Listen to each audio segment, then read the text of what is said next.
ನಮ್ಮ ಜೀವನದ ಬಹುಪಾಲು ಸಮಯವು ಎಲ್ಲಿ ಕಳೆಯುತ್ತದೆ? ಯೋಚಿಸಿ. ಅದು ಭೂತಕಾಲದ ದುಃಖ ಅಥವಾ ಭವಿಷ್ಯದ ಆತಂಕದಲ್ಲಿ? ನಾವು ಹಿಂದಿನ ಘಟನೆಗಳನ್ನು ನೆನೆದು ಕೊರಗುತ್ತೇವೆ ಅಥವಾ ಮುಂದೆ ಏನಾಗುವುದೋ ಎಂದು ಭಯಪಡುತ್ತೇವೆ. ನಮ್ಮ ಮನಸ್ಸು ನಿರಂತರವಾಗಿ ಈ ಎರಡರ ನಡುವೆ ಓಡಾಡುತ್ತಾ ನಮಗೆ ನೆಮ್ಮದಿಯಿಲ್ಲದ ಒಂದು ಸ್ಥಿತಿಯನ್ನು ಸೃಷ್ಟಿಸುತ್ತದೆ. ಆದರೆ ಪರಮಶಾಂತಿ ಮತ್ತು ಪರಮಾನಂದ ಸಿಗುವುದು ಕೇವಲ ಒಂದೇ ಒಂದು ಸ್ಥಿತಿಯಲ್ಲಿ, ಅದು ವರ್ತಮಾನದಲ್ಲಿ, ದ ಪ್ರೆಸೆಂಟ್ ಮೊಮೆಂಟ್. ನಮ್ಮ ಸಂಸ್ಕೃತಿಯಲ್ಲಿ ಈ ವರ್ತಮಾನದ ಆನಂದವನ್ನು ಅನುಭವಿಸಲು ಇರುವ ಅತ್ಯಂತ ಸರಳ ಮತ್ತು ಶಕ್ತಿಯುತ ಜಾಗವೇ ನಮ್ಮ ದೇವಾಲಯಗಳು.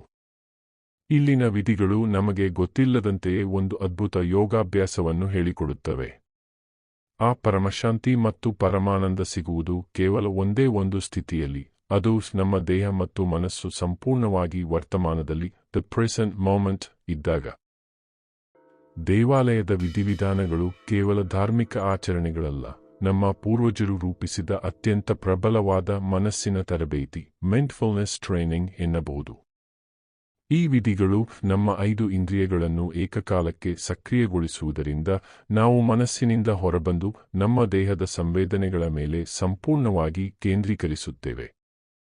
ಇದೇ ವರ್ತಮಾನದಲ್ಲಿ ನೆಲೆಸಲು ಇರುವ ನಮ್ಮ ದಾರಿ. ಬಾಗಿಲಲ್ಲಿರುವ ಗಂಟೆಯ ನಾದ. ಅದು ಕೇವಲ ಒಂದು ಧ್ವನಿಯಲ್ಲ, ಆ ಶಬ್ದವು ದೀರ್ಘವಾಗಿ ನಮ್ಮನ್ನು ಆವರಿಸಿದಾಗ ನಮ್ಮ ಸುತ್ತಲಿನ ಎಲ್ಲಾ ಗೊಂದಲಗಳು, ಮನಸ್ಸಿನ ಎಲ್ಲಾ ಚಿಂತೆಗಳು ಆ ಕ್ಷಣಕ್ಕೆ ಕರಗಿ ಹೋಗುತ್ತವೆ. ನಮ್ಮ ಸಂಪೂರ್ಣ ಗಮನವು ಆ ಕಂಪನದ ಮೇಲೆ ಕೇಂದ್ರೀಕೃತವಾಗುತ್ತದೆ. ಭವಿಷ್ಯದ ಆತಂಕವು ತಟಸ್ಥವಾಗುತ್ತದೆ. ಗರ್ಭಗುಡಿಯಲ್ಲಿ ಕಾಣುವ ಆ ಮಂಗಳಾರತಿ ದೀಪದ ಬೆಳಕು.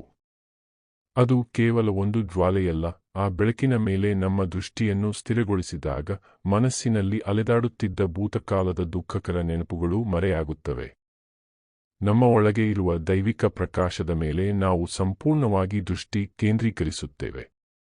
ದೇವಸ್ಥಾನದ ತಂಪಾದ ಕಲ್ಲಿನ ನೆಲದ ಮೇಲೆ ಬರಿಗಾಲ ನಡಿಗೆ ಮತ್ತು ಆರತಿಯ ಬೆಚ್ಚಗಿನ ಸ್ಪರ್ಶ, ಈ ಸಂವೇದನೆಗಳು ನಮ್ಮನ್ನು ಯೋಚನೆಗಳ ಲೋಕದಿಂದ ಹೊರತಂದು ನಮ್ಮ ದೇಹದಲ್ಲಿ, ನಮ್ಮ ನೆಲೆಯಲ್ಲಿ ನಿಲ್ಲಿಸುತ್ತವೆ.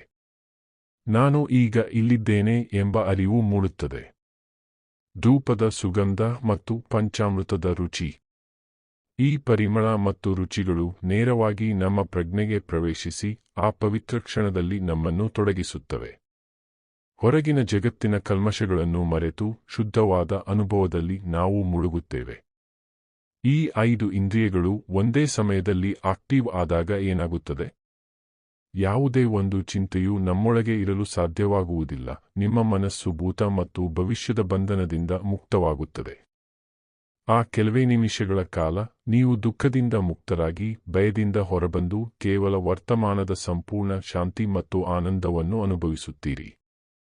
ದೇವಾಲಯವು ಕೇವಲ ಒಂದು ಕಟ್ಟಡವಲ್ಲ, ಅದು ನಮ್ಮನ್ನು ಆನಂದಮಯವಾದ ವರ್ತಮಾನದ ಸ್ಥಿತಿಗೆ ಕರೆದೊಯ್ಯುವ ಒಂದು ಯಂತ್ರ.